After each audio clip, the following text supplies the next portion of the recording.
Welcome, listeners, to a brand new bonus episode of Oh My Word podcast. And today we have such a special treat because we have author Mr. Thomas Taylor with us today. We already spoke about one of his books, Malamander, about a few episodes back, which you'll see the link for that in the episode notes. So listen to the interview, then go listen to our review on the book, and then go buy the book for yourself and for your friends. Yeah, I think that should cover everything. Okay, well, Mr. Thomas Taylor, welcome to the podcast. Hello, Esther. Thank you for inviting me. I am so excited that you're here, which I think I've already said at least 14 times. So this will be 15 times, and I'm looking forward. As we always start, we'll just dive right in. How did you get into this? Why did you decide, I'm going to write a children's book? How did that even start? Well, actually for me, I've always worked in children's books because I started out as an illustrator. So I went to art school and have a whole kind of career in picture books, actually. So for about 10 or 12 years, I just did picture books mostly and started off illustrating them, then began to write them, and then began to really kind of love writing picture books. It's a whole kind of art to that. But also I became more and more sort of drawn to the idea of really exploring language and writing something a bit longer and a bit more substantial. And it took me a long time to pluck up the courage to start. But so in fact, kind of I've always had, not quite always, but I left art school and went straight into work in a specialist children's bookshop in the UK. And got an agent a couple of years after that as an illustrator. So and she was also a literary agent. She took me on as an illustrator. And then after about 10 years, I had to go to her and see whether she'd be okay with me transitioning, because it's not a given that, she would be happy with that. And there were a few awkward conversations to start with as I tried to convince her to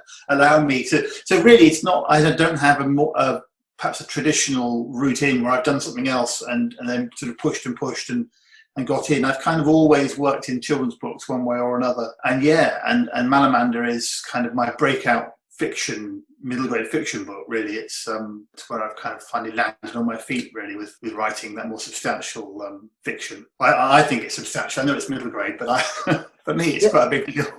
Yeah, I've asked the question often of authors, when you say that you write middle grade or even picture books or anything like that, if people are like, oh, well, then you're not a real author. Like, it's not until you write adult that they're like, oh, now you're an author, but it's hard writing for younger audiences. You have much less words to speak with, and you have to get it to the point. It's not an easy thing. Yeah, absolutely. When you're writing middle grade fiction, I wanted to write more substantially. I wanted to have a big word count, but you still have to pare it right down. You still have to think about every word and justify everything. And Malamander really was pared right down. I really had to work to bring it down to, it's 55,000 words. And by nature, I would probably have written 80,000. So you can imagine the effort I had to put in to bring it down to 55,000. But yeah, I get the same. Oh, you're a writer. How exciting. Oh, well, you're a children's book writer. Oh, well, okay. And you can sort of see in their eyes what they're thinking. I just shrug it off. Yeah, it's funny. 80,000, you almost could have been a young adult author with that word count. Was it not difficult to try to go from picture books? You have a few hundred words, going to middle grade, which is a few thousand. I came into writing through screenwriting, which a lot of authors kind of follow that path. And screenwriting worked very well for me because it was very specific and very pared down. So when I wrote my first novel, I'm like, where am I supposed to find so many words from? But it sounds like you went opposite, because you went over and then you had to cut down.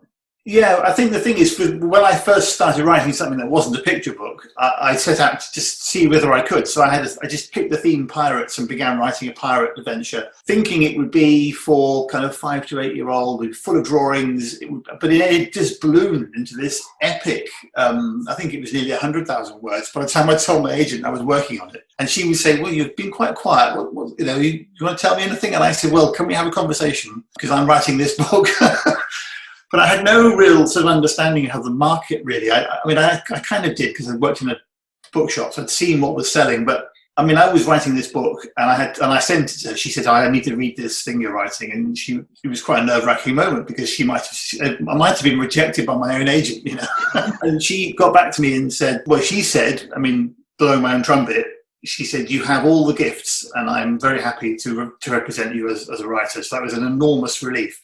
But then she said, but this book's unpublishable. You'll never get this published. It's just this epic thing. And anyway, pirates are completely out of favour. Nobody wants pirates now, because they tried pirates 2 years ago and it was a flop. So, it was great. But at the same time, it was very encouraging, though. And she showed it to a couple of editors, quite sort of senior editors at publishers, who for a favour to her, had a look at it and wrote a sort of editorial report, both being very encouraging and saying, we'd love to see more from you, but this is unpublishable. So anyway, but it was just to prove the point, really. So, but it was a lot of effort for that, but it didn't really feel like a complete rejection because I was already kind of there. Do you see what I mean? I wasn't coming from cold looking for an agent. I managed to convince one I already had. So yeah, so that's kind of how that started. But that book is unpublished. And so I went away to write something else. And basically, I took this encouragement and went away. And unfortunately, I kind of went down the wrong road because I did actually decide maybe I should be writing longer fiction. I should maybe write YA. So I did actually, my next project was a YA science fiction kind of adventure, which was longer, which I did eventually get published. But it was quite a hard slog, and it turned out ultimately not. I mean, I'm not really. My head is not YA at all. I don't really get YA. You know, I'm not very good at writing about kids who are cool. I'm not really very good at the kind of teen romance side of it. And you kind of, you know, I was just on the wrong track, and I could see over time. I could see on the right track beside me where I should be. So it took me some time to get over there, but I did get that book published, so can't have been that bad. But I mean, I'm quite proud of that book. It's called Haunters, and it was out. It came out in the US, and it was a sort of ghost story turned on its head. Big time travel element, but it nearly blew my head apart because the time travel side of it was just so crazy. The experience of writing that and then writing another book and not getting that published and thinking I'm just writing the wrong thing is what really put me back on track, thinking about what I should be doing. And I realized everything I'd written to that point that was, you know, liked and successful, the people had responded to, was all in a kind of middle grade mode, and everything that I struggled with was in YA. And so ultimately that's what led me to try again, but aim full square at that middle grade audience, you know, that 9 to 12, 8 to 12 core audience, and think a lot about what it is that they want. You know, what do they want? You know, I really spent a lot of time thinking about what would make a perfect middle grade novel. And while we won't pretend that Malamander is perfect, I think it can't have hurt to have been thinking that much about the tone and what you'd need, how it would be, and try to bring all that into it. Do you have, I don't really know how to say this, but I guess like an articulation of what you've decided that this is what they want? Like they want a fun tone or anything like that you said, okay, if I keep these things in mind, I'll probably get the middle grade down correctly. Do you have anything like that you can share? It's hard to say really, but I just, in terms of, for example, up until Malamander, I've never really concentrated on a sense of place. So I've never written a place and tried to bring that into the character. So I tried to write characters that the reader would want to spend time with, but I've never created a place that the reader would want to be while the reader spent time with the characters. So I've really put a lot of effort into Eerie-on-Sea, into this town. I really kind of drew that out of myself to try and make the place a character in the story, which I've heard people do, and I just thought, why haven't I done this before? And there's things like that, and also that sense that kids love to be scared, but only up to a point. And you have to find that balance where you can really easily go over it and you've terrified them. But if you drop down too low, then they're not quite, they just want that perfect moment, and trying to balance that perfect, I mean, it's really hard to get right with humor as well. So you've got this kind of almost horror, you know, going on. And then you've also got humor balancing it and trying to find that balancing point. I mean, I put a huge effort into trying to get that right, because I do think that's what kids, they just love to be a bit scared, but not too much. Yeah, it's almost like getting that right. There's almost no formula for it. It's almost like you either nail it or you don't. Yeah. Because sometimes you can try too hard to be funny so it doesn't pass over, or sometimes also that scare. There is scary stuff going on, but maybe, I don't know, maybe if you don't sit on it too much. Like if it would be YA and you have someone shooting harpoons at kids, someone would have to get hit, someone would have to die, and then it would be like, I don't want to go on. Like you have to go through all that in a YA. The middle grade, you duck, and then you're done. Like you have your story mode and you get out of it. I guess. I don't know. That's a little simplistic, and it's almost like the way it happens almost. I don't know, I was thinking about that. It's sort of like a slightly cartoonish element to the violence. You just have to keep that slight sort of sense. It's just a bit Scooby-Doo, you know, it's the harpoon's real, you know, but yeah, exactly. It just, you know. Yes, that's exactly it. So that's actually interesting because Malamander does have illustration in it, but you didn't illustrate that. Unless you have a pen name for your illustration, but you never thought, or wasn't it even an option for you to be a writer-illustrator for this, or it was totally not even, or like what was that? Yeah. Yeah, I mean, I get asked about this quite a lot because so in the UK edition, I have done drawings inside, but they're only very, very small kind of decorative chapter heading pictures. So each chapter has this little sketch. It's just supposed to evoke the feeling of, but what I didn't want to do is draw any of the characters. I didn't want to draw the Malamander because I wanted the reader to be able to sort of see all that for themselves. So I was drawing in the words, but I didn't actually sketch out how they looked. But the US publisher said for this age, this market, it would be great to have a sort of really lavishly illustrated book. But I didn't want to do that much illustration. So they had someone in mind already, and they had Tom Booth in mind. And when I saw Tom Booth's drawings, I just thought, well, they fit really well with my style because it's sort of, there's mystery and magic, but there's also humor, and it's a bit sort of funny at times. And he drew Herbie really well, he draws Violet really well, and I just thought this is going to work really well. But I'm quite grateful that I'm not having to do this because it's quite hard work. I mean, I can see what he's done is very hard work. So yeah, there is a difference. The UK and the US editions are quite different in that respect. And I get asked about the cover a lot. So the cover is done. The covers have changed a bit, but they get done by somebody else in the UK as well. So. Yeah, I've seen before how they'll switch covers out according to countries and things like that, but I didn't realize that they would go so far to include illustration in one edition and not. So the UK only gets little sketches, and us here in America, we get full-on illustration. That's amazing for us. Yeah, I think so. I mean, it just goes to show how different the market is because actually in the UK it would be quite unusual to fully illustrate a book like that, whereas clearly in America it's expected for that age. Well, it's not expected all the time, but again, I wouldn't have thought to do that, but I mean, I'm so happy with the result. I can't complain. And in some countries that have taken on the other text, they've used the UK cover and the US illustrations inside. So I mean, they sort of pick and choose. Oh, that's funny. Oh, wow. Yeah. Well, I don't necessarily know the answer to that, but I wonder if that's connected, or I don't even know if you know the answer to this, but graphic novels are becoming really big out here. Are they also pushing graphic novels for middle grade and young adult in England, or not necessarily? Graphic novels have always been a bit of a hard sell in the UK, and there's always been a slight sort of problem with their perception and their reception, and that's a real shame. I think there's a sort of inbuilt cultural snobbery, to be perfectly honest, that it's not real reading if there are lots of pictures, and I think that's part of British culture, I'm afraid. And I mean, I've done a graphic novel myself as the illustrator. So I mean, that was published in the US. It wasn't published in the UK. It's just a different sort of culture, and it's a shame. But they are popular. I mean, kids do love them, and they like them here. But the range here is quite limited. You go to America, and you've got sort of stacks and stacks. Yeah. Same in France. Same in Italy. You go into a bookshop in France. There's a whole section on bande dessinée, on graphic design, on graphic novels, and you can be there all day. It's amazing. It comes to the UK and it's going to be one shelf in the corner of the shop. Oh, wow. Yeah, because here they're pushing it as a gateway for kids to read, and even if they only get stay with the graphic novel, everyone's happy because they're still picking up a book, and even if it's because art's its own story. So that's so interesting how. I think I once read an article by an author, I don't remember who it was, but she was talking about how in the UK, books in general are given like I don't want to say a higher status, but people have a greater regard for reading in general. But the catch is that in America, you just have a bigger market. So even if people say, a writer, but at the same time, even if you're only selling a writer level of sales, you're still selling more than the UK, just gets a bigger population.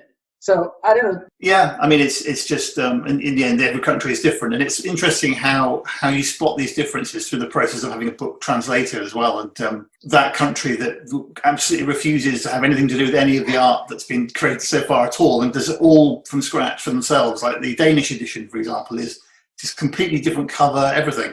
They just couldn't go on board with anything that had been done already. They've done their own thing. But it's interesting because that was never anticipated. How does that work that they get a book, especially because you mentioned that you have a book that's only been published in the US and not the UK? When your agent is sending out, being in the UK, does that mean she has to know both markets that well to be able to figure out who she's pitching to? Or you start off in the UK and they're like, send it over to our sisters overseas? Or how does that work? Well, with Malamander, Walker Books, who published Malamander in the UK, they are a sister publisher with Candlewick Press. So it was part of the deal that Candlewick Press have now got an imprint called Walker US. So there's a kind of connection there already. So it was sort of built in from early on that there would be a US edition. But with the graphic novel, that was the author really sold that direct to the US. He had connections. This is Marcus Sedgwick. I don't know if you're aware of Marcus Sedgwick. He's the author. But quite often, if books published in one country, and then at some point the publisher's sales reps or international team will start trying to find overseas co-editions. And of course, for an English language book, the US edition, if you can get one, is a really big, it's a big deal. And then after that, it's other countries as well to pursue.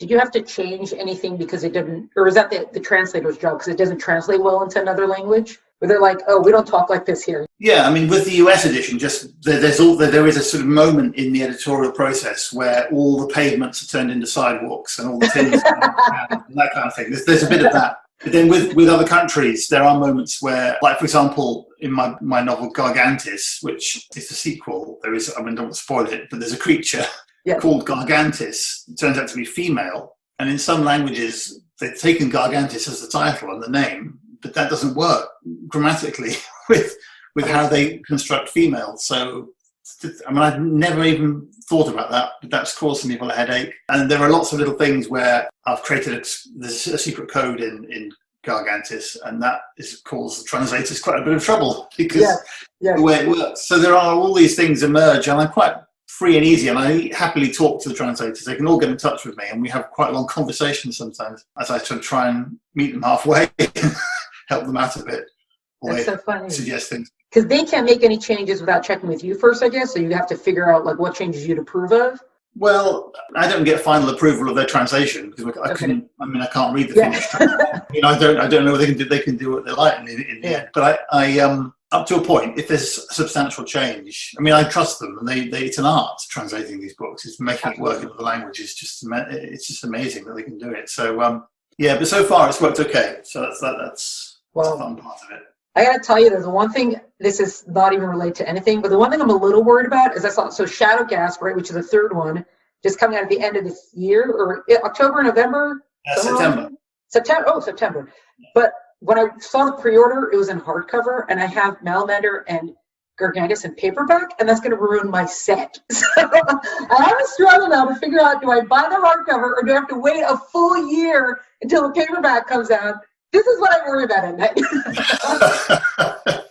I know what you mean. Yeah. Well, the news was announced today. I don't know how I'm going to take this. The news was finally announced today that there are 2 further books. So there will be 5 books in total. It's a 5-book series now.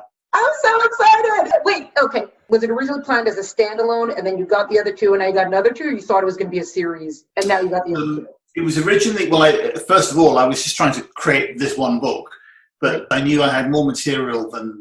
I knew there was too much material there to just stop and say it's a standalone. I had this whole sort of world I created, and there was things to do and things to find out. But it went to auction, so it was actually acquired after an auction. And during that auction process, publishers that were vying for it added on other books. So it was never intended to be a trilogy. It was just sort of, by the time the auction ended, there were 3 books on the table. It was a 3-book deal.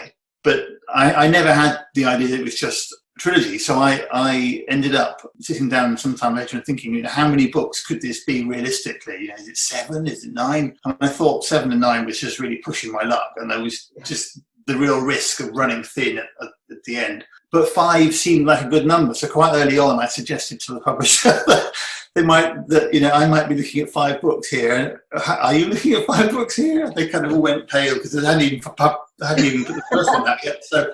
But it's kind of worked out. So they have agreed, and they've added 2 more on. In fact, I've finished the first draft of the 4th one, and I'm about to start editing that. So I'm quite far into the whole thing.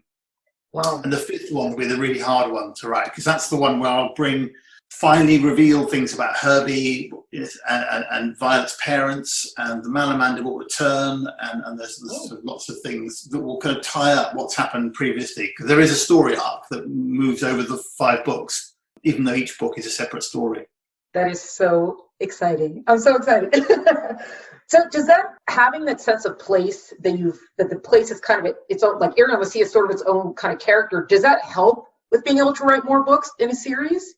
Yeah, it's like I've set the stage now, but at the same time, I noticed writing the 4th one that it was starting to feel a bit samey, that they were just going to the same places. So I have revealed, more. I mean, I did leave on the map, because there's a drawing of the map in the US edition. I think that's my drawing, and I did leave in my head a few places that just in case, I could then label later so that I could reveal there were more places. So, but you need that. You need to you can't keep in the same place. You have to keep some of the same places. For example, the Lost and Foundry is really important, but I have to expand it and find something new all the time.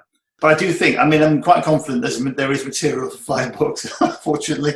But I do think if I'd been given 7 books, that might have been a bit much. I might have been struggling a bit to find inventing things. Yeah, like I think we need a sister city or something. Yeah, you need to get on a boat and go somewhere else now. Yeah.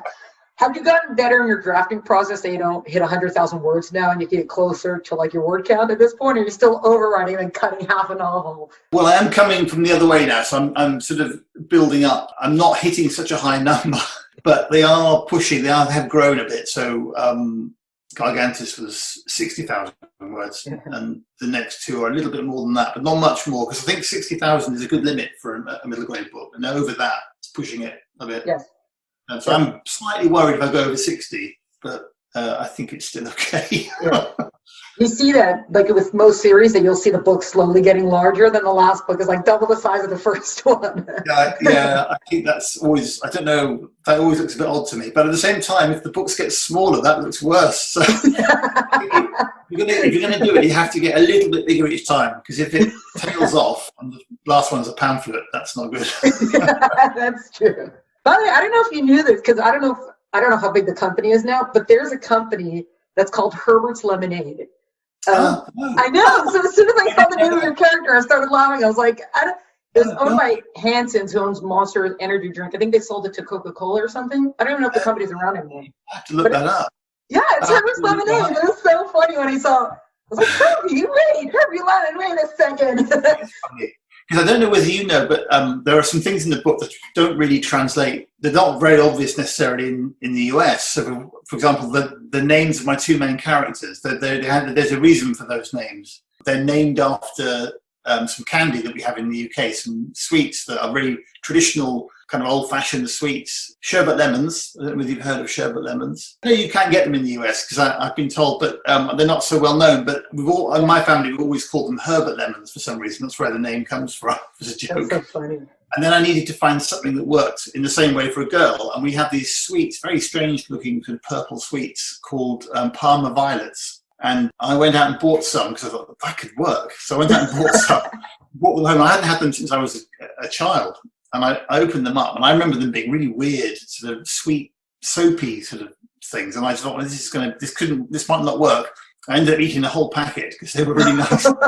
Because I did end up having sweets in bowls beside me while I was typing, which isn't very good at my age. But those sorts of things, the names are sort of based on. So it's interesting that there is this Herbie's Lemonade. That's fun.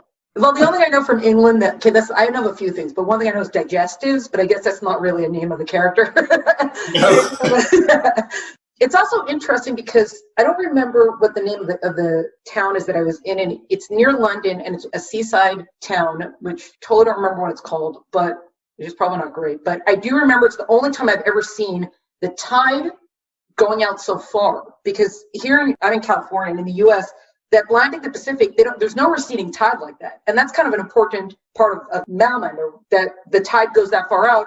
The only time I've ever seen it from all the countries I've been in the world, which not all of them, but it's a few. I've seen a few different oceans. I've never seen it like I saw it in England, the tide going out so far. So I actually haven't asked like a kid about it to say, like, do you think this is magical, or do you know that this really happened in places? I remember just standing there and like, where is the ocean? And I see that the ground is wet, and I see there's boats sitting in the sand. And then by the time the tide came in, it happened very quickly. Yeah, so, it's quite striking. And if you're a bit disorientated, or you go to sleep for a while and you wake up, then you feel as if you've been moved, because the sea is just gone, and then there's stones and sand all the way. It's a big part of the story, and I forget that isn't normal in many places. But it's one of the biggest tidal ranges in the world is on the English Channel, on the French side as well. In fact, in France, I think near Le Mont Saint-Michel is one of the biggest tidal ranges in the world, and it just goes out for miles.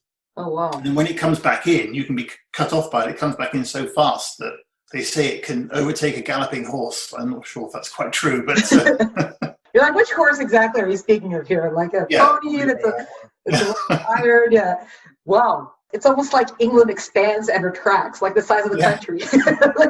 with the time. There is this land that's kind of no one's, that kind of appears and then disappears again. And it's always different. And you can go and put a flag on an island and say, that's my island. Just start with that, and it'll be gone in 3 hours.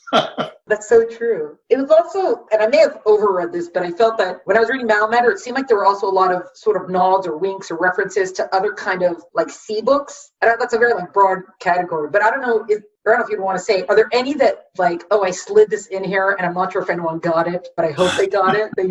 You know what I mean? Like, is there anyone like that? They're like, I don't know if anyone's going to get this, but I'm going to put it in here because I get the reference. Do you have anything like that in there? Yeah, a few more in Gargantis. Actually, I went a bit over the top in the second book, slipping in references. So there's a Star Wars reference in Gargantis, just for the sheer hell of it. And a few people spotted that, and that's been quite fun. And also Erwin's name. I wasn't sure whether people would guess how I was inspired to call the cat Erwin. And so I put a little scene in Gargantis that people might spot. They might spot it. Some have, and it's quite fun. So I don't want to spoil it if no one's read it, but there is a little scene that should give away why Erwin is called Erwin. But I can't help myself. I keep putting these things in there and chuckling away over my keyboard. Sometimes I have to take them out again. The editor said, can't do that. I had one of my books that my editor told me, she's like, I didn't get what you were doing here till like my second read. Most readers are not reading the book a second and third to get what you're getting at. And I was like, well, does I'm going to have to take it out? Because I kind of like it.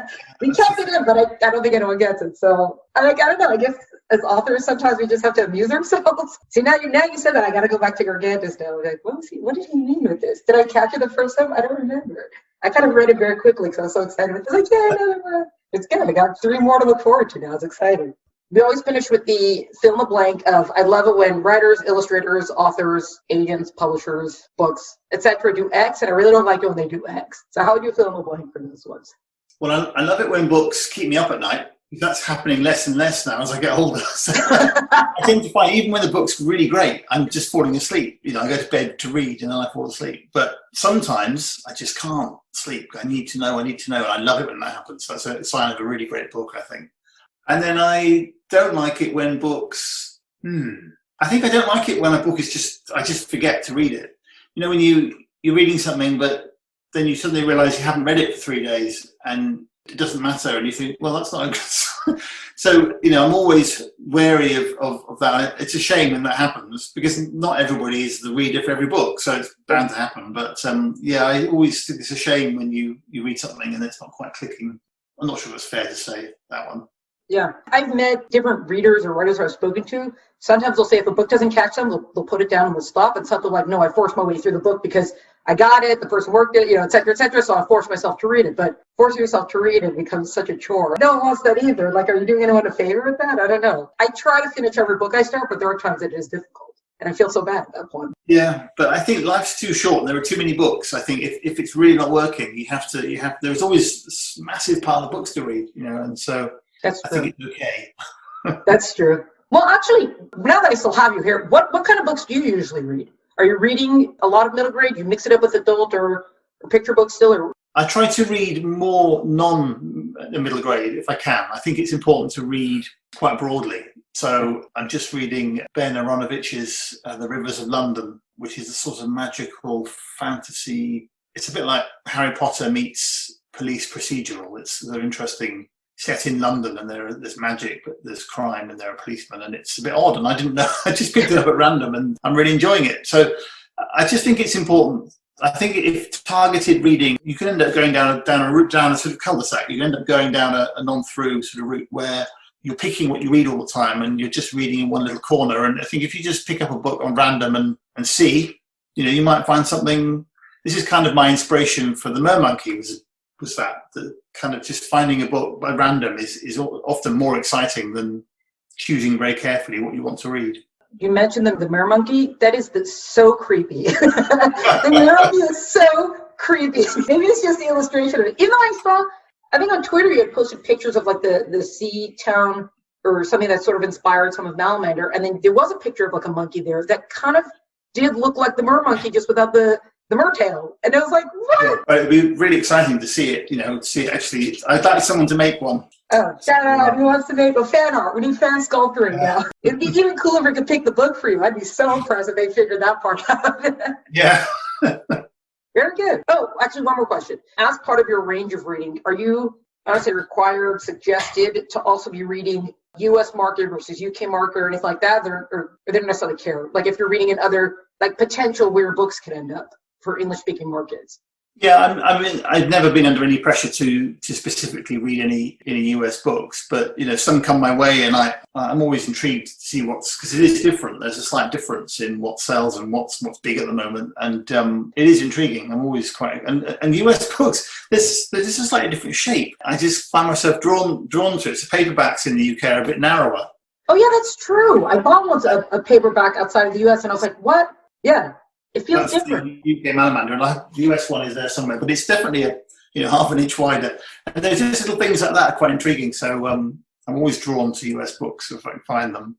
So they have a cover difference, they have a size and feel difference, they have an everything difference. It's different. They're really different. It's the same language, except it's all different, Yeah, we just have to prove that we're still our own country. Maybe that's what it is. Okay, well, very good. Thank you so much. Thank you so much for your time. Thank you so much for joining us. It was so much fun to speak with you. Thank you, Esther. It's been really great. Thanks so much for inviting me. And good luck with everything. Good luck with your own writing. And let's stay in touch. Thank you. This was a bonus episode of Oh My Word podcast featuring author Thomas Taylor. To find out more about Thomas Taylor and his work, and to visit Eerie-on-Sea, please check out the link in the episode notes. To keep track of Oh My Word podcast and all the great stuff we're up to, please check us out on Instagram at Oh My Word podcast or eltenenbaum.com. Thanks so much for joining us. Catch you next time.